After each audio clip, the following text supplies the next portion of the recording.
Hello and welcome to Always Take Notes. We wanted to draw your attention to our crowdfunding page on Patreon.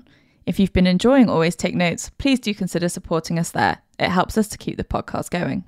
If you support us on Patreon, you can get a great selection of rewards, including a shout out on the show and a selection of successful magazine pictures. If you pledge $10 a month, you also get a free 2-month trial to Otter, worth $26, alongside the other rewards.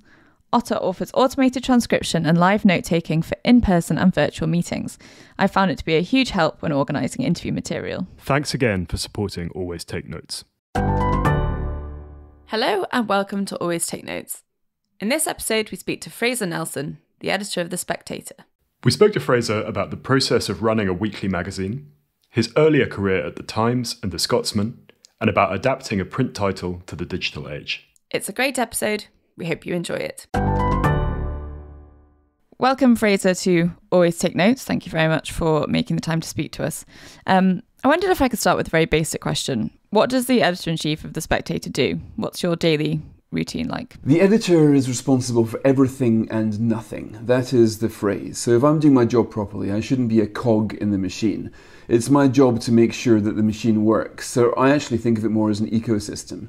Like The Spectator is an incredible collection of writers, sub-editors, journalists, producers.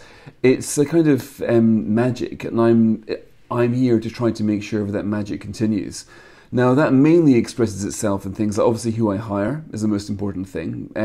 If you want to look at sort of the top 20 things that have happened to The Spectator under my editorship, I wasn't responsible for any of them. They were all other people.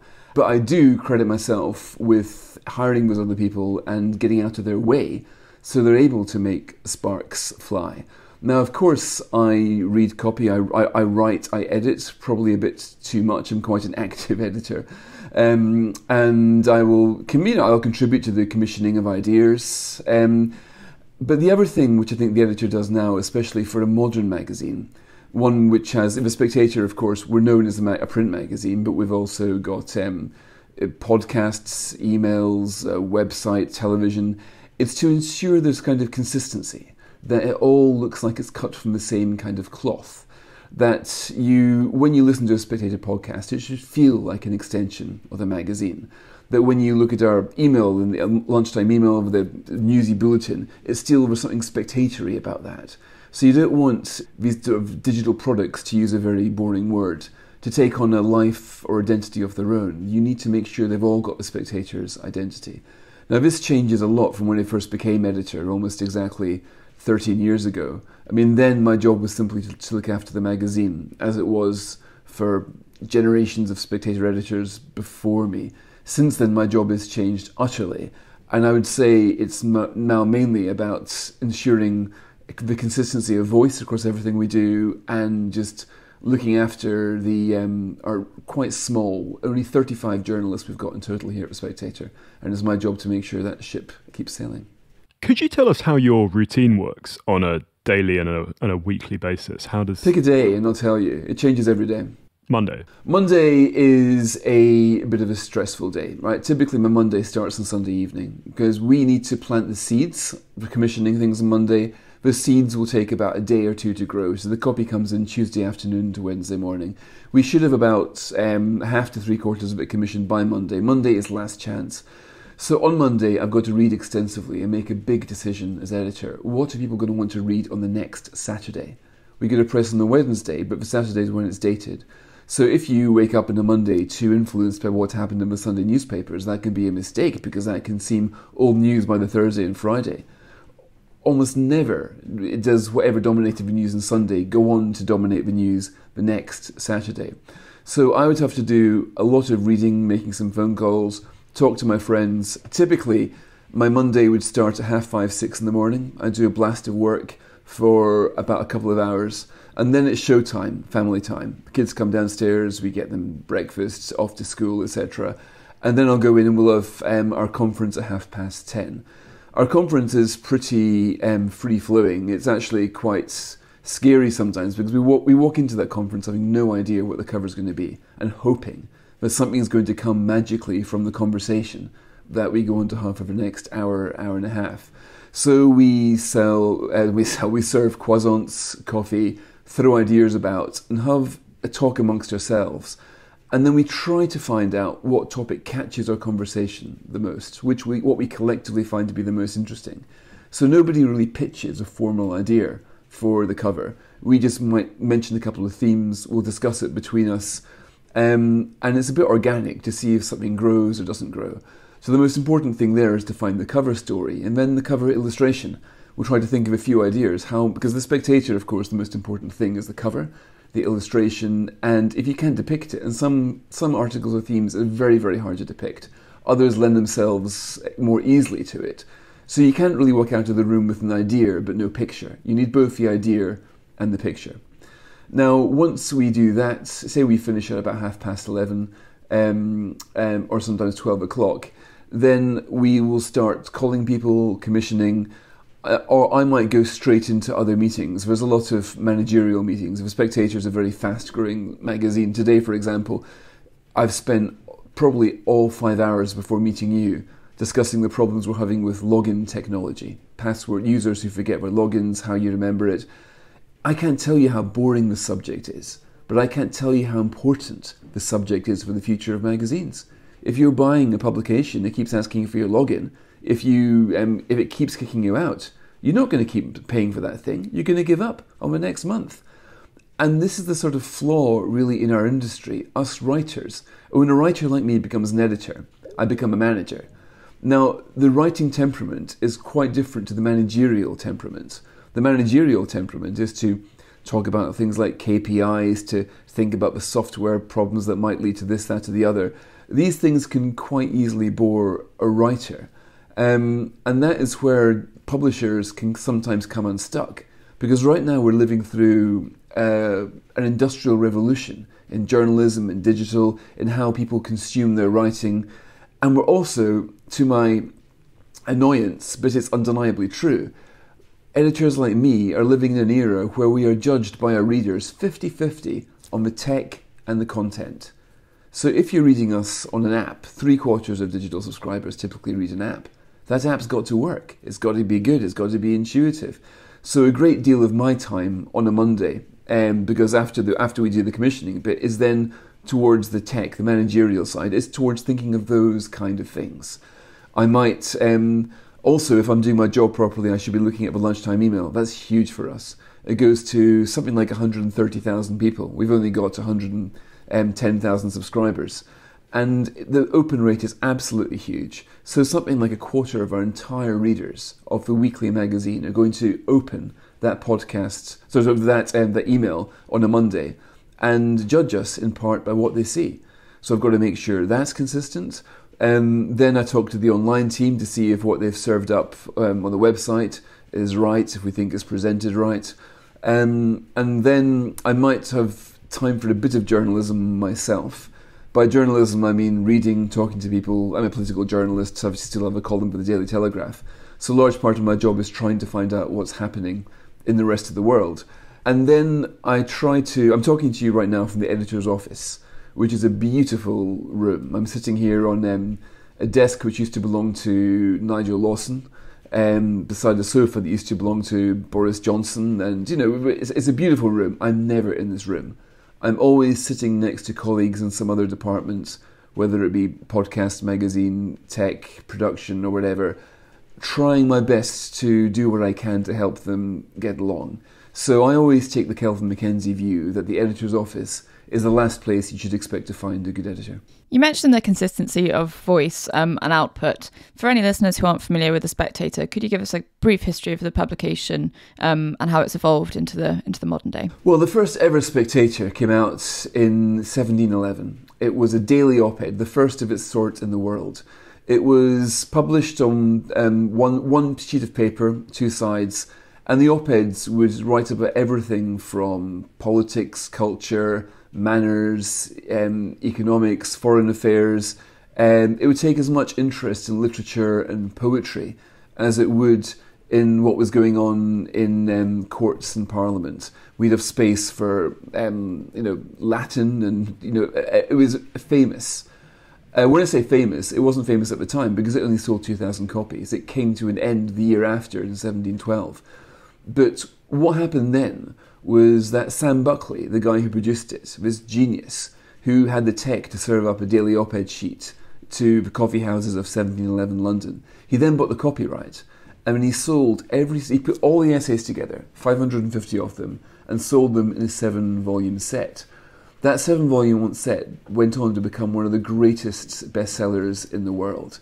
Even a century and a half later, in 1828, the Spectator, that 7-volume set, was to be found in almost every educated household in Britain, sometimes in France as well. Benjamin Franklin says that he learnt to give speeches based on the Spectator he was reading then. Now, this matters because a Scot, a Dundonian called Stephen Rintoul, set it up again as a weekly in 1828. So he kind of figured, and quite right too, that if everybody was still having in their house this Spectator, which was written 120 years ago, then why not revive it as a weekly? Now, we are the oldest weekly in the world, dated back not to 1711, but to 1828. Initially, we were set up for the 1832 Reform Act, but we've come out weekly ever since. So we do politics, arts, and that incredible consistency. As editor, when I'm thinking about our digital expansion, the blogs, the emails, everything, I like to think we're sampling the DNA of the Addison Spectator. He was the first editor, Joseph Addison, in 1711. So I collect these old copies, I've got them in my room, I've got every single one of the originals at home as well, and I read them quite regularly, and I try to work out the kind of the vibe, what were they trying to achieve, what they were trying to do, those guys, and this is basically what the Spectator is. They were trying to show you can have disagreements, but you can have them civilly. You don't have to hate each other.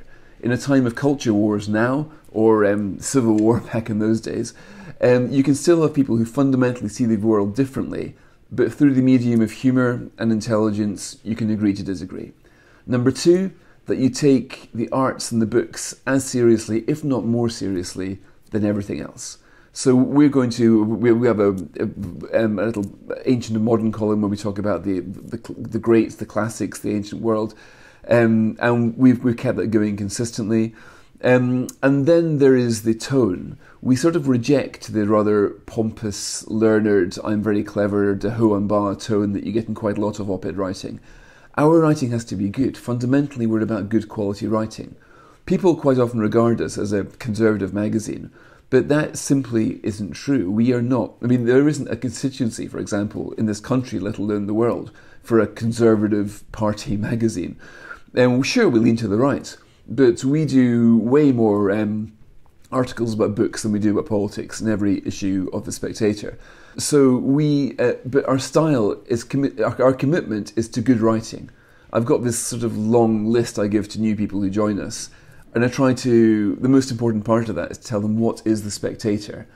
And The Spectator is devoted to originality of thought, elegance of expression, independence of opinion. Those are our principles. And we will publish everything from people from left to right, but what we do have a bias towards is minority views. We like to show readers arguments they will not have heard before, arguments they probably won't agree with.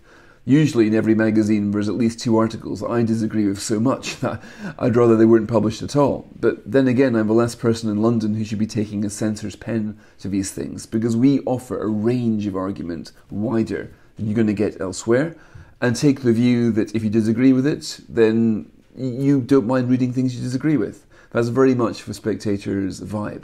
So that's what we try to do with a magazine, and we do as best we can to replicate that in the other, our broadcast videos and digital elements.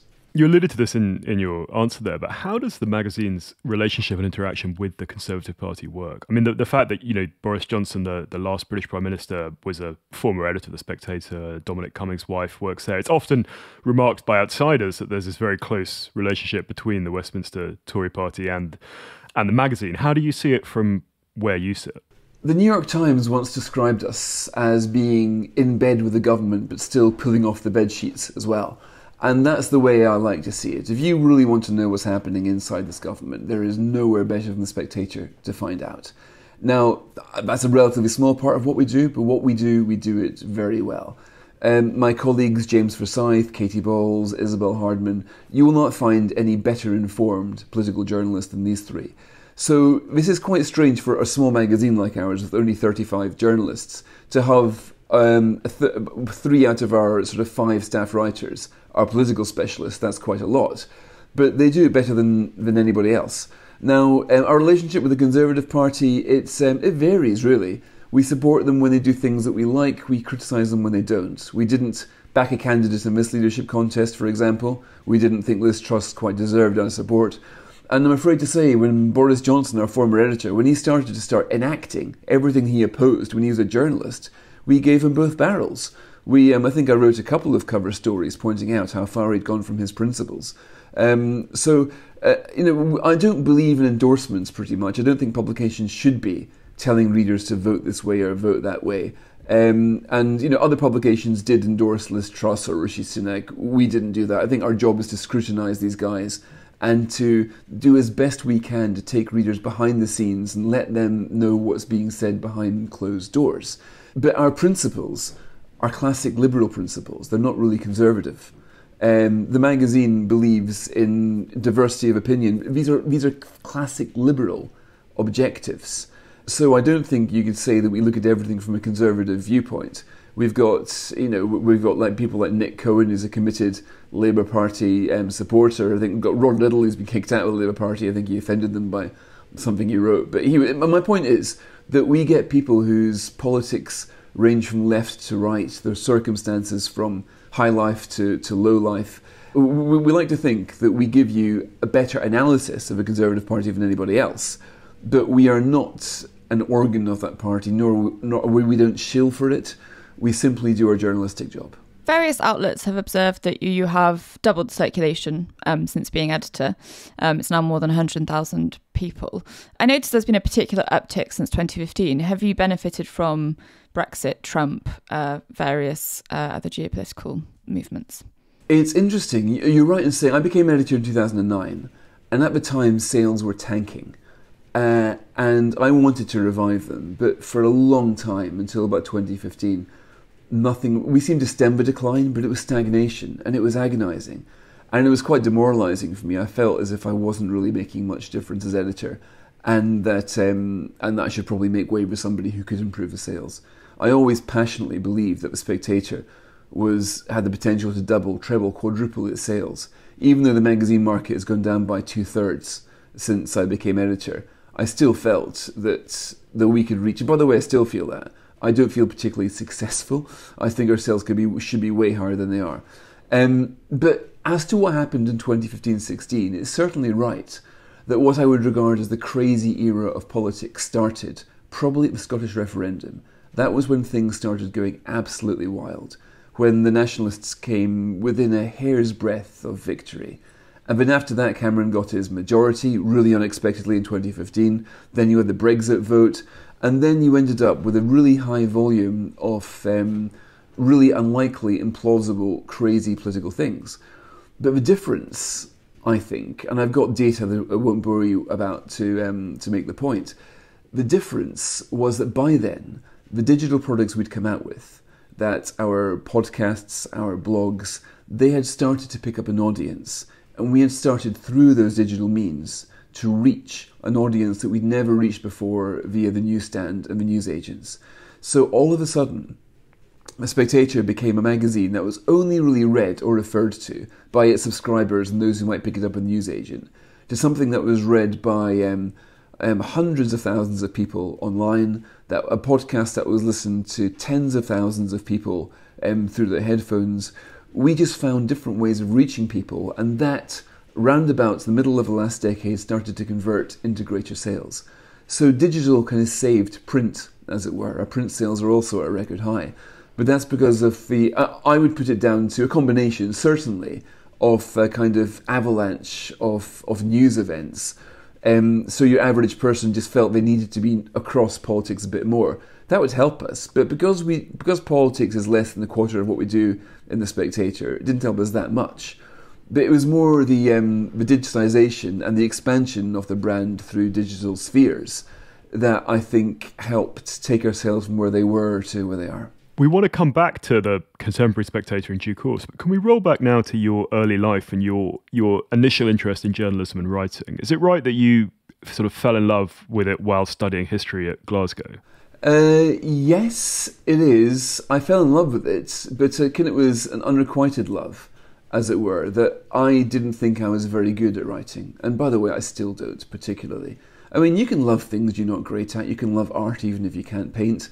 I loved literature, I loved journalism. I never really felt it was my vocation.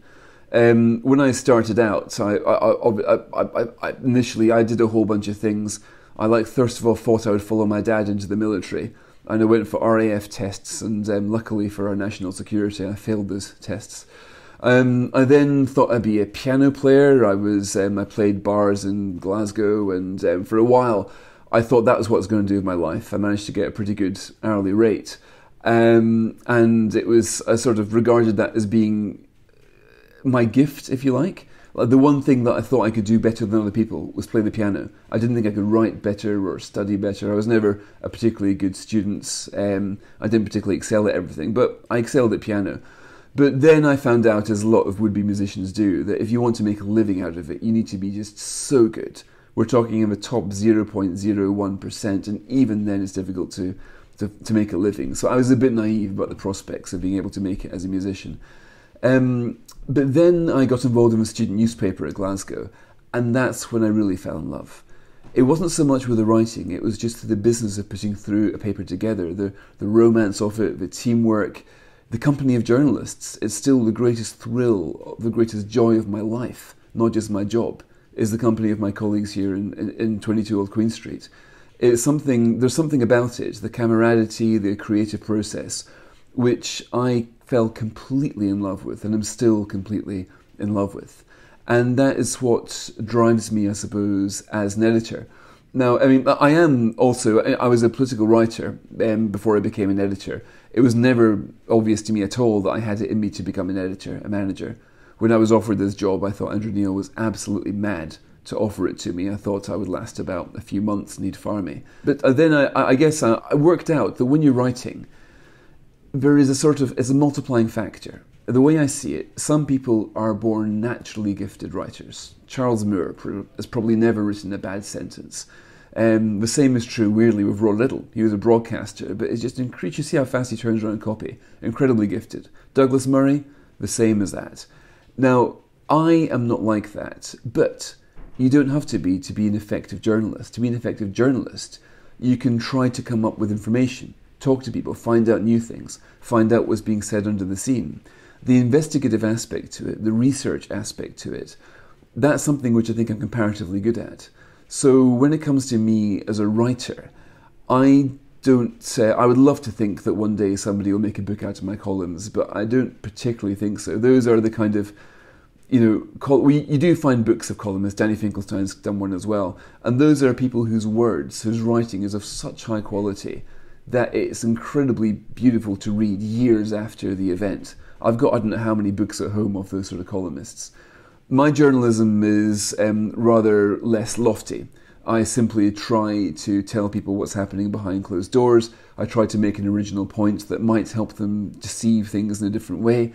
I like to think that my own writing is useful to people as they try to make sense of the world around them. So as a writer, I would say that I'm more of a journalist than writer, if that makes sense.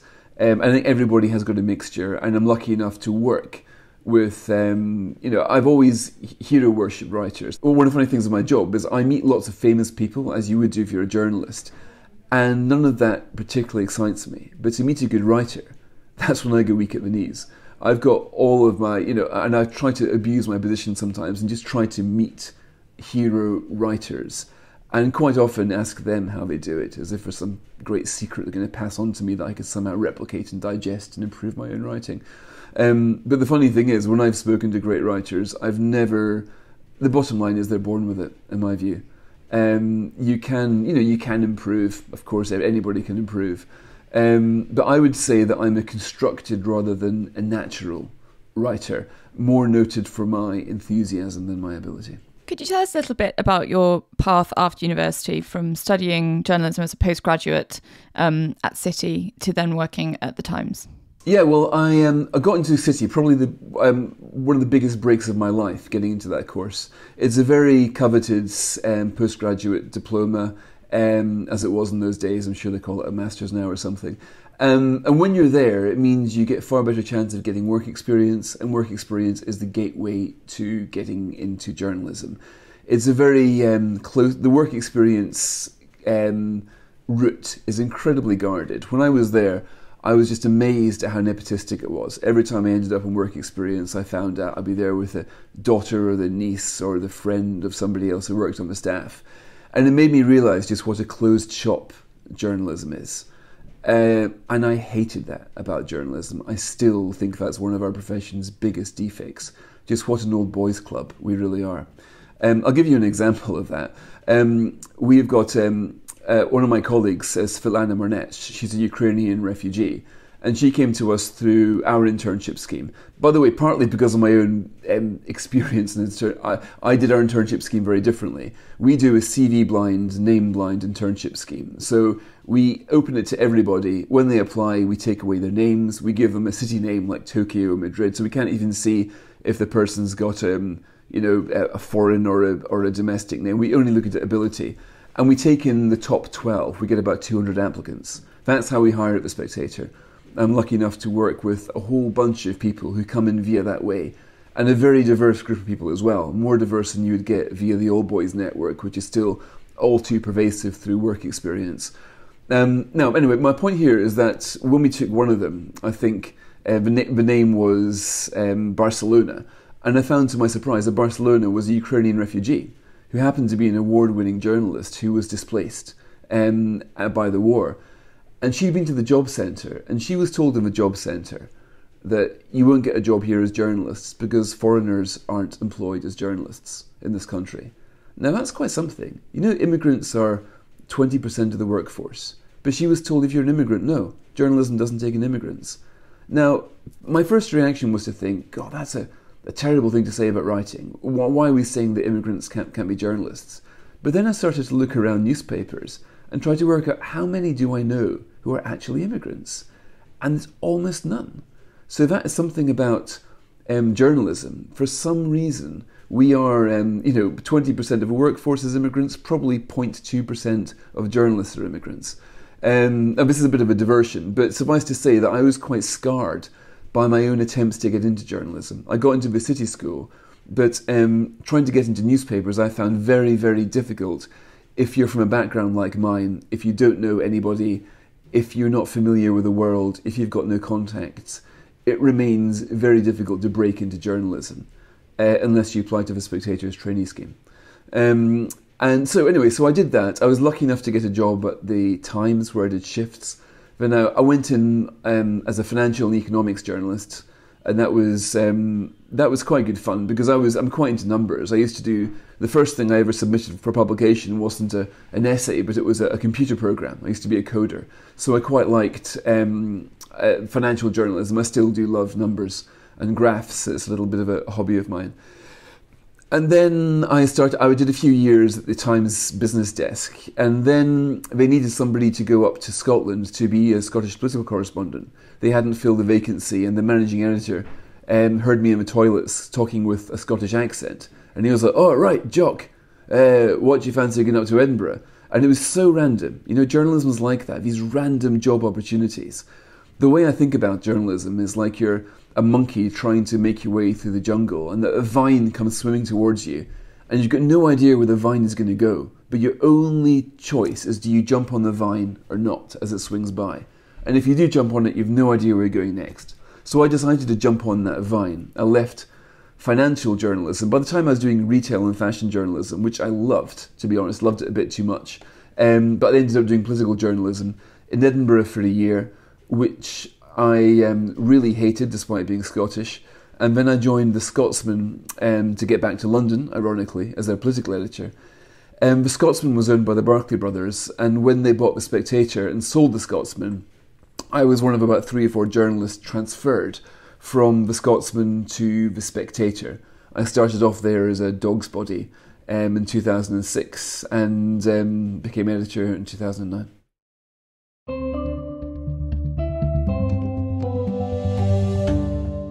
Hello, it's Artemis, the producer of Always Take Notes.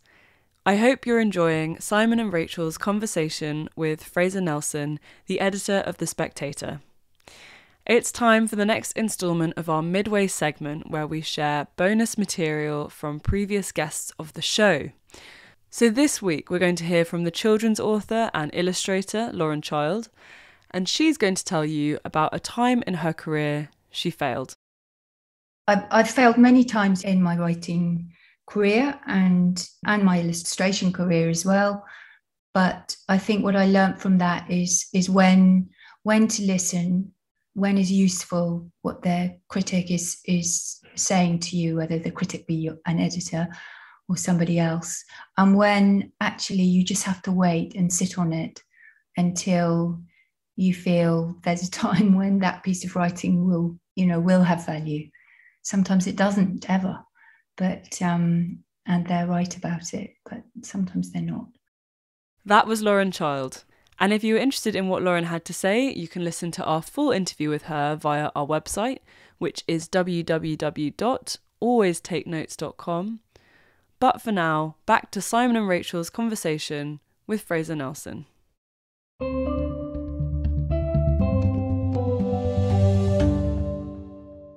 Could you tell us about your relationship with Andrew Neil, who seems to have been a kind of key figure for you? When did you meet him first, and how has that relationship worked throughout your career, and how does it work? And we saw this quote that you've been described as the longest surviving editor to work under Andrew.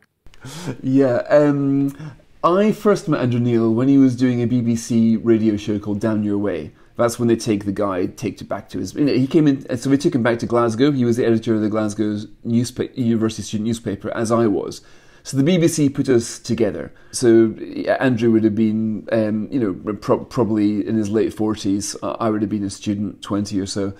And that's when I first met him. And I interviewed him for the student newspaper. But I didn't have any contact with him after that. And then I met him again, we're talking 10 years later, when I was Scottish political correspondent of the Times. I met him at a party and I got talking to him. And that obviously changed my life. I keep telling my younger colleagues about why you should go to these parties if you're a journalist. I mean, not because you'll enjoy yourself, but there's a 1 in 4 chance that you'll meet somebody useful. And there's a 1 in 100 chance, perhaps 1 in 200 chance, that you'll meet somebody who will change your life. And that's why it's so important, especially in the digital world, for journalists to go out there, talk to people, meet people, go and drink warm white wine at a party on the off chance that you might meet somebody who might introduce you to something else. Now, when I got talking to Andrew, he and I hit it off. He didn't remember me from the first time that we'd met. And then he asked me to leave the Times and join the Scotsman, where he was then editor-in-chief. That was quite a big move, to leave National and join a local. But at the time, the Times, which I loved, didn't particularly love me. They kept calling me Fergus, not Fraser. And I always took that as a sign that my career wasn't really going anywhere. They couldn't even get my name right. My news editor at the time was Michael Gove as well. And so I thought, the Times is fun, but really, if they can't get my name right, I'm not going anywhere there, realistically. So why didn't I accept this flattering offer from Andrew Neil? So I went down to London to be Westminster editor, later political editor for Andrew. I'm a Scotsman, and Ian Martin, my then editor. He also invited me to be jointly editor of the Scotsman and The Business, this Sunday newspaper he had at the time. Now, Andrew is a great one for making huge results out of tiny resources. The Business had no resources at all. Andrew and I would write, quite often we would work together on a leading article. So then I got to work with him journalistically, and we struck up an effective journalistic relationship. And I think Andrew was probably instrumental when the Barclays sold the Scotsman in saying, no, I want to keep Fraser Nelson, Alistair Heath, Ian Martin. We were the 3 that were evacuated into the new group. And I will, for the rest of my life, owe a huge debt to Andrew Neil, because he saw something in me that I didn't see in myself. He saw in me somebody who could be editor of a Spectator. I absolutely did not see that person. And looking back, I think I'm big-headed enough to say that he was right. I could do it. I did do it. I like to think I've repaid the faith he's shown in me. But it was faith in his part rather than mine. I wasn't banging down his door suggesting that I become editor. When he offered me the job, he invited me down to his house in France for the weekend, which I thought was unusual but quite nice. And I just couldn't quite believe, A, that he offered it to me, and nor could I believe I was saying yes to him, because I hadn't thought about it, hadn't discussed it with my wife. And previously I thought to myself, if I was offered the job, I would turn it down, because I want to be a writer, I don't want to be an editor. I don't think I'm a very good manager, I've never written a headline, I'll just stick to writing. But something else happened that evening when he offered me the job. I thought to myself, if I turn it down now, I'll spend the rest of my life regretting that I had turned down a job. Let's not deny it's one of the best jobs in London. Boris Johnson called it the best job in London. I didn't think I could do it, but then again, was I going to turn it down? I thought I owed it to myself to say yes. And since then, he's been a very laissez-faire publisher. And I have probably edited 600 issues of The Spectator. Not one single issue have I had a scintilla of interference from Andrew. Now that is pretty hard to imagine if you know how passionate Andrew is, what an engaged writer he is. The most he's ever asked me is, what's the cover this week? That's it. He's never said, do this, don't do that.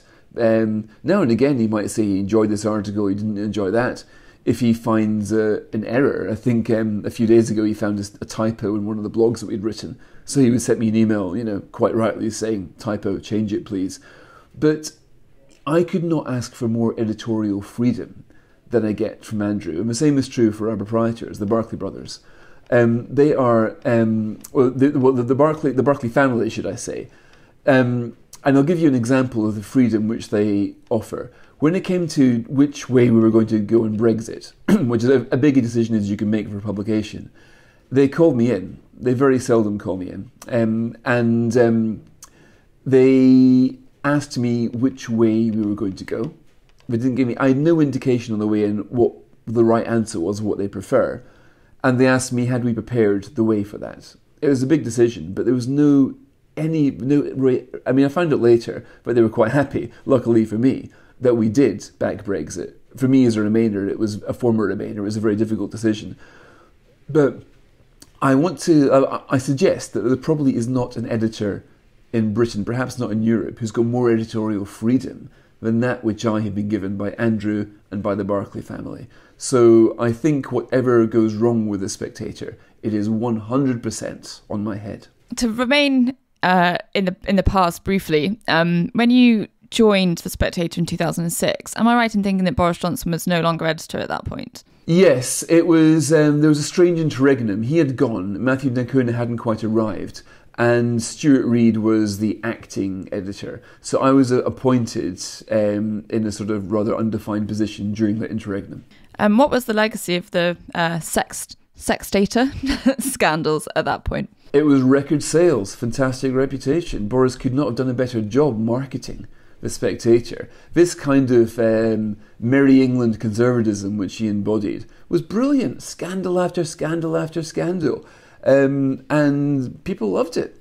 And our sales absolutely shot up. I'd absolutely no idea how, as a happily married Orthodox Catholic, I was going to replicate the success of Boris Johnson. Okay, admittedly rather unorthodox techniques, but if you want to capture people's attention, my God, it wasn't just Boris, though, and Rod Little did his bit as well, and as did Kimberly Quinn, our then publisher, who had an affair with a former Home Secretary.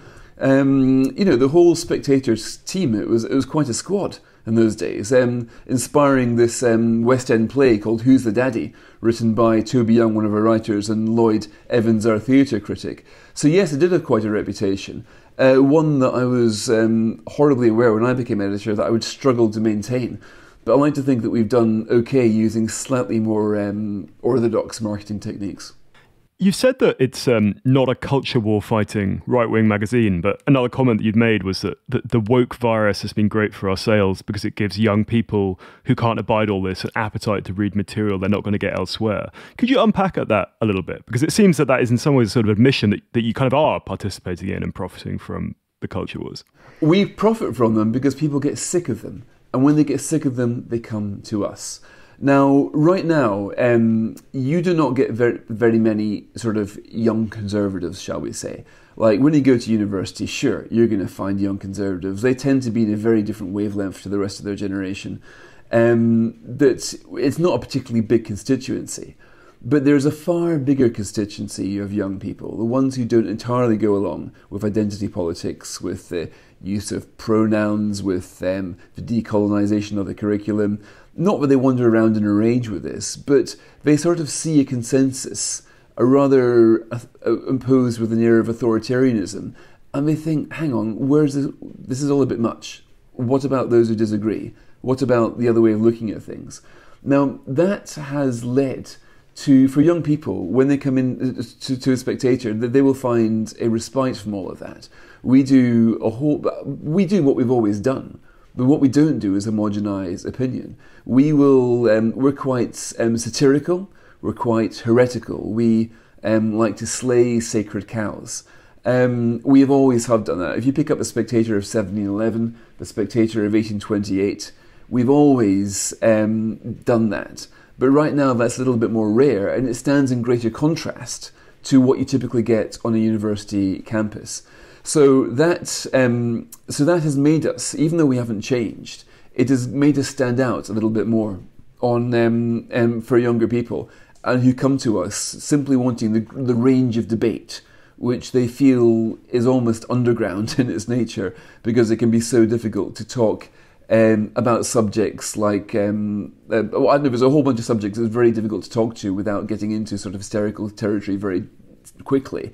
And we try to have rational conversations about that kind of thing.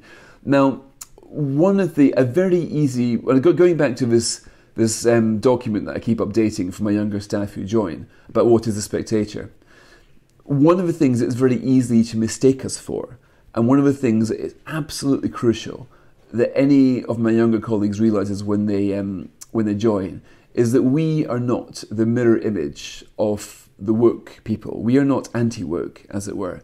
That whole culture wars phenomenon is something that we define ourselves against. We do not want to troll the libs or anything like that. There is a brand of journalism. Breitbart do it. You'll get a lot of people do it on Twitter, where it is basically it's Looney Tune stuff, where you'll promote conspiracy theories and use ridiculous language and there's a whole list of right-wing cliches, which I've got a list of, for example, 15 right-wing cliches I don't want people to use in our magazine. Now, not that my staff colleagues would use them, but we rely a lot on freelance contributors. Now, if we get a freelance contributor who spends his time on Twitter, which a lot of people do, unfortunately, you can get Twitter derangement syndrome, where you start to write a thing about Owen Jones says this and isn't this terrible, etc. And we almost ban mention of people like Owen Jones and Katie Hopkins and these sort of, the digital controversialists who try to get a reaction out of people. That is not what we do. There's a kind of... so in other words, if you want to start criticising fringe opinion that you see on Twitter, then you become part of Twitter's moronic inferno.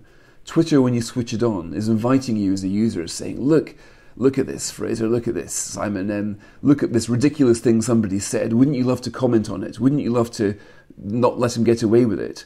But the moment that you accept Twitter's invitation and start an argument like that, you're accepting its hand in the dance of foolishness, moronness. I'm not quite sure what the word is for it, but it's something which we define ourselves against as a publication. People spend a lot of time on social media. We get about a quarter of our traffic from social media, so we need to be careful there. We sort of, I always tell my colleagues, it's like observing what Star Trek called a prime directive. How you can visit foreign planets but never interfere with the lives of the natives. So you can go on Twitter, but don't become off Twitter. Don't pick arguments with people. Don't QT people. So when it comes to culture wars, I think the sheer low quality of a debate has whetted an appetite for a higher quality of writing, more rational analysis, and a greater variety of views. And that is our entree to a new generation of people who might not be in the habit of magazines, but would like to see a wider range of things. And by the way, we have, of course, a range of controversialists amongst our wide range of writers, but we've only a relatively small number of controversialists. The vast majority of our writers are nothing to do with the sort of culture wars or the identity politics, though it has helped us by driving so many people to despair.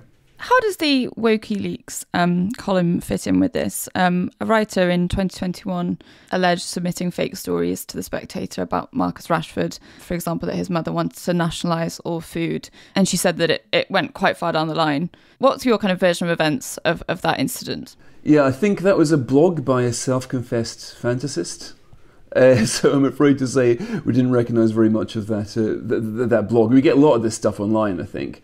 I think what you're talking to is, I don't know, was it somebody who said they made up a name and made up a story, but then didn't have their own name or their own story and stuff. So, yeah, there's a lot of that sort of stuff going around, I'm afraid. The other of your writers who attracts controversy sometimes is Rod Liddell, and particularly the suggestion of racism in his work. In 2010, the Press Complaints Commission upheld a complaint saying he was unable to substantiate a claim about black people and crime. What's the role of an editor with a writer like that, and where do you see this line between freedom of expression and hate speech? Yeah, that was on a point of fact. I think he used a figure saying that the vast majority of crime was carried out by a violent crime in London was carried out by young African Caribbean men. Now, that is a factual, either that's accurate or it's not. At the time, I think Rod was unable to substantiate that, although I do from memory think that later figures did suggest that he was right. But your job with the role of editor is interesting because that's changed a lot. Now, that was, 12 years ago, wasn't it? On a blog when blogs are relatively new. Now, what happens now is anything that's published now quite controversial. Take the subject of race and crime, for example. It's an incendiary subject. It's a very important subject, especially when it comes to stop and search, when it comes to gun crime, when it comes to gang crime. It is of huge importance to find out which communities this is happening to, which communities the police should be protecting most, who suffers worse. So when you're doing this, you need to be 110% sure of your facts. Now, what we do, or what the process we've now got in line, was if we were to get an article like that for the magazine or for the blog, we've got a team of fact-checkers who would go through it and make sure every single point was correct. Now, that article you're referring to there, I think it came out a few months into my editorship where I had not set up the processes, which you now need to have controversial debates. So the role of the editor, above all, is to make sure that everything is accurate, but it is also to protect your writers from misinterpretation. Now, quite often, one of the things that you've noticed recently is that writers if they write something which is taken the wrong way, like the writer Kevin Myers was fired from the Sunday Times after making a joke about, I can't remember, about Vanessa Feltz's salary and things. I mean, it was a little aside. Now, right now, you're in an environment where I call it hyper-scrutiny in the digital world. Everything you say will be taken and scrutinised, but not just by social media, but by your non-readers. And it's very important to make sure that that you identify anything controversial before it gets sent out. It's not the case that you should hide from a battle. But the writer Barry Weiss said of the New York Times that it didn't have Twitter on its masthead, but it was in effect edited by Twitter because it had come to live in fear of what Twitter says. Now, she also pointed out that if you're a writer, and a writer who worries about being ratioed by Twitter every single time they write a sentence ceases to become a writer. And I think that's a very important point, because writers do quite often get fearful of what happens, especially they make a joke or an aside. And there was a Scottish writer a couple of weeks ago, Ian McWhirter, a brilliant columnist, who tried to make a satirical comment about conservatives, where he used the word coconut to describe some conservatives. In other words, it's a racial slur, I'm sure you know, like brown on the outside, white on the inside. Now, Ian McWhirter is the least racist person you can imagine. He's a fantastic columnist, he's an independent supporter, not my politics, but he still had a column suspended because right now, because as a writer he made a flippant remark on Twitter which he intended it to be ironic. It was taken as being serious. As a result, he was cancelled or had his column suspended. Now, the job of an editor is to protect writers from that sort of malign misinterpretation that can so often get put onto articles. And this is a relatively new form of scrutiny that writers get now. This is why I propose to my colleagues that they don't spend that much time on Twitter, because on Twitter, nobody's there to really edit what you say. So the job of an editor is to make sure, first of all, everything's correctly, all the articles are correct, the facts are correct, but also to minimise the potential for malicious misinterpretation. And that, especially if you come up with minority views like the Spectator, you are especially liable to malicious misinterpretation.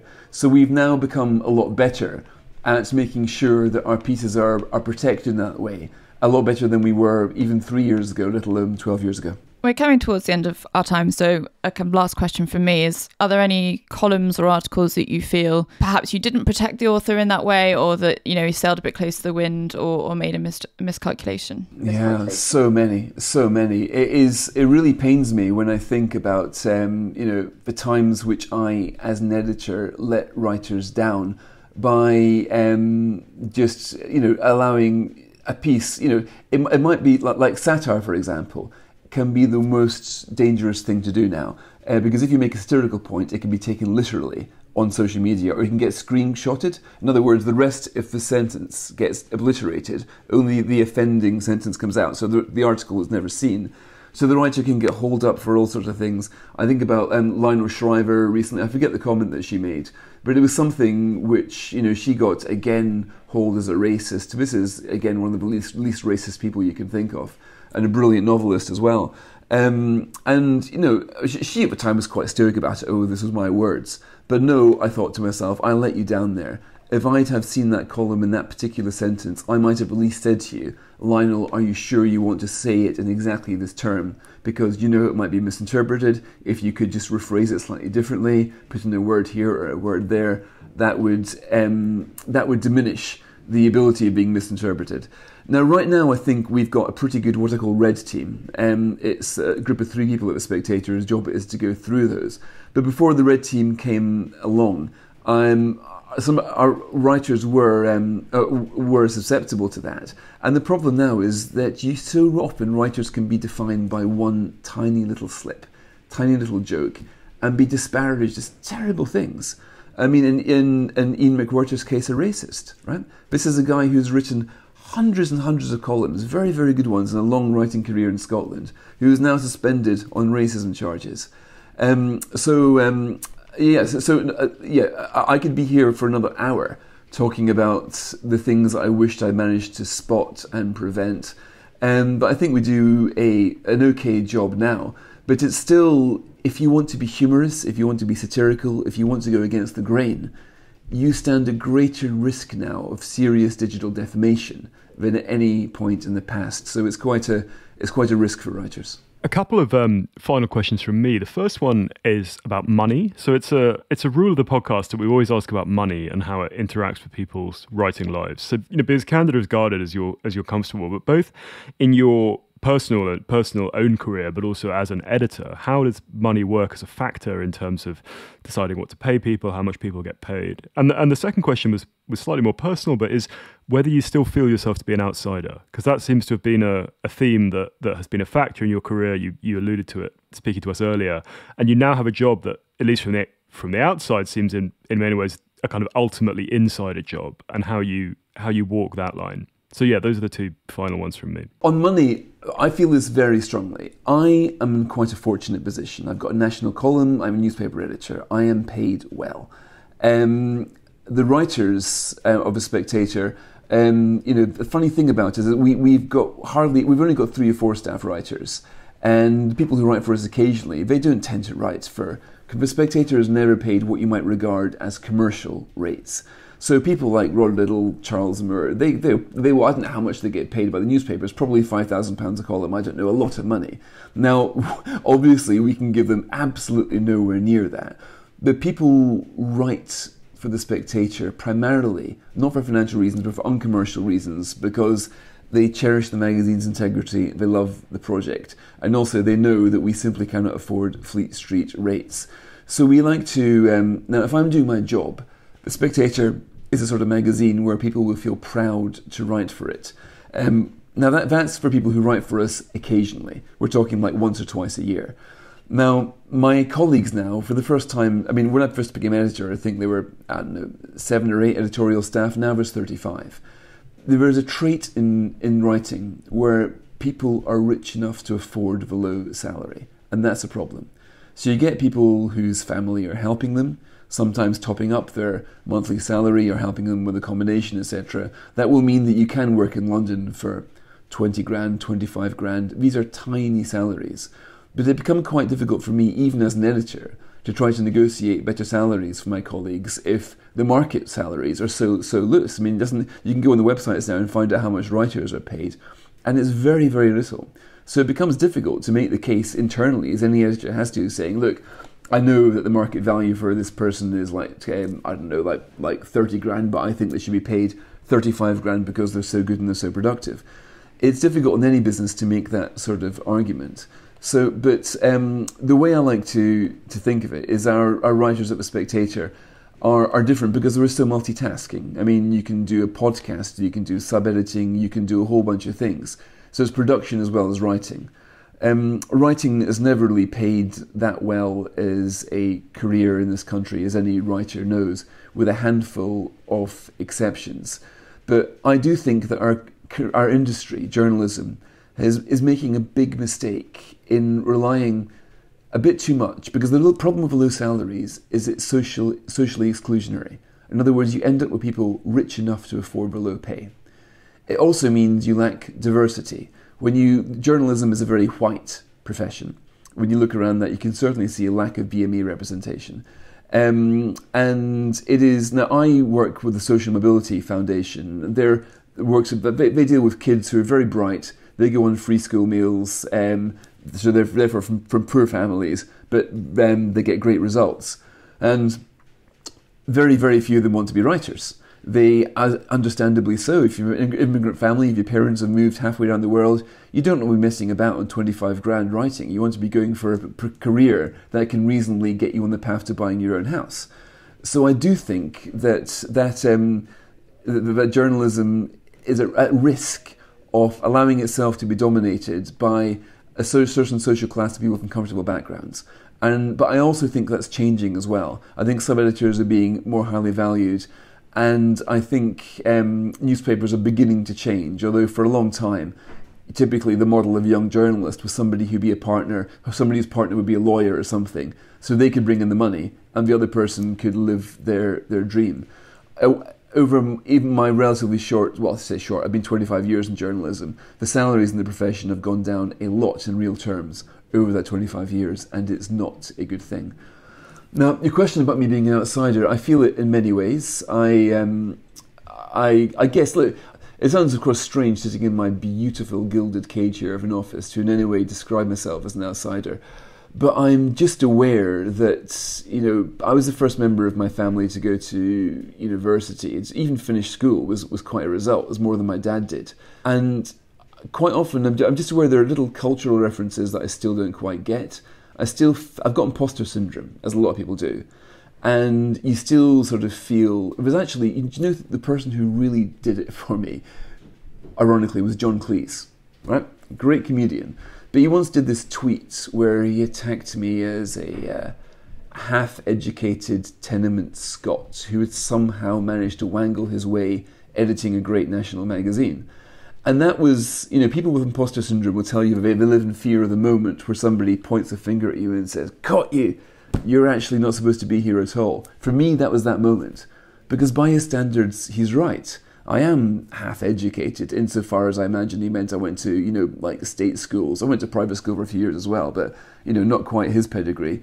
Tenement Scot, guilty as charged, except we didn't have many tenements in the Highlands. But no, social class is what he meant.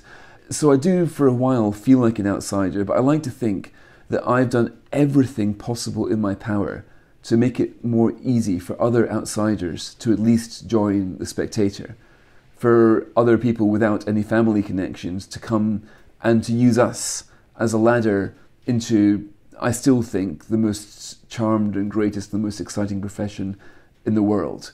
So I like to think that the actor Kevin Spacey, who is not fashionable to cite anymore, I once heard him give a speech where he made a very good point. He was saying that if you do well in life for whatever reason, it's incumbent upon you to send the elevator back down.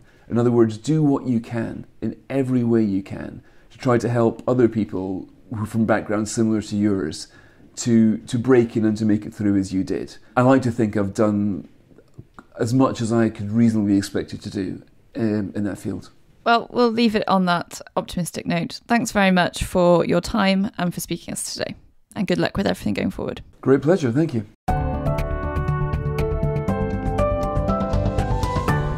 That was the Always Take Notes interview with Fraser Nelson. He's on Twitter at Fraser Nelson, and the website of The Spectator is spectator.co.uk. Hello, it's us again. Rachel, what was your takeaway from the interview with Fraser? Well, it was interesting to hear from him as someone overseeing another weekly publication that has a marquee print product that's making that transition into digital. I know that their podcasts and things like that are very popular. And also to hear about his rise through the ranks and also how he manages the plurality of voices in The Spectator. How about you? I thought it was very interesting. I mean, we've now had a senior editor from the New Statesman and the top man at The Spectator, so I feel we've kind of covered two interesting and contrasting corners of the British political media. I was very interested by his own kind of progression from Scotland and this kind of question of to what extent he continues to feel an outsider, although he's someone operating at the real heart of the Westminster bubble. And I think that has been a theme that we've had on the podcast before with someone like Tina Brown as well. To what extent, one needs to remain a bit external to the world you're writing about. Anyway, Rachel, what have you been up to? I recently published, or not so recently by the time this goes out, but wrote a review of Ted Lasso. I don't know if you watch it, Simon. I've not watched it, but I'm familiar with it, Rachel. You'll be pleased to know. Yeah, so I wrote about its representation of the world of football, which is obviously something I'm interested in. And other than that, trying to think, not much. How about you? I've been up in the mountains a lot. I did 12 straight days of ski touring, which was excellent, but I was absolutely exhausted when I came down yesterday. But it's been very good for the new book. You've got the ski goggle glow. I know. That's a visual reference that our podcast listeners cannot get, but it is correct. And I've also been trying to learn Swiss German, which is quite an undertaking. And I speak German fine and pretty fluently, but I've been having to ask people basically to speak to me in Swiss German, which is the language they speak at school and do not speak themselves. So it's been a kind of fascinating linguistic journey as well, but it's been going very well. Anyway, this has been Always Take Notes, hosted by me, Simon Acombe. And me, Rachel Lloyd. Our producer and social media editor is Artemis Irvin. Our score is by Jess Danheiser, and our graphic design is by James Edgar. If you'd like to follow us on social media, we're on Twitter at Take Notes Always. We're on Instagram at Always Take Notes. If you'd like to support us on our crowdfunding page on Patreon, we're on there under Always Take Notes. And if you'd like to leave a review on iTunes or get in touch with us via our website, please do. Many thanks. Goodbye.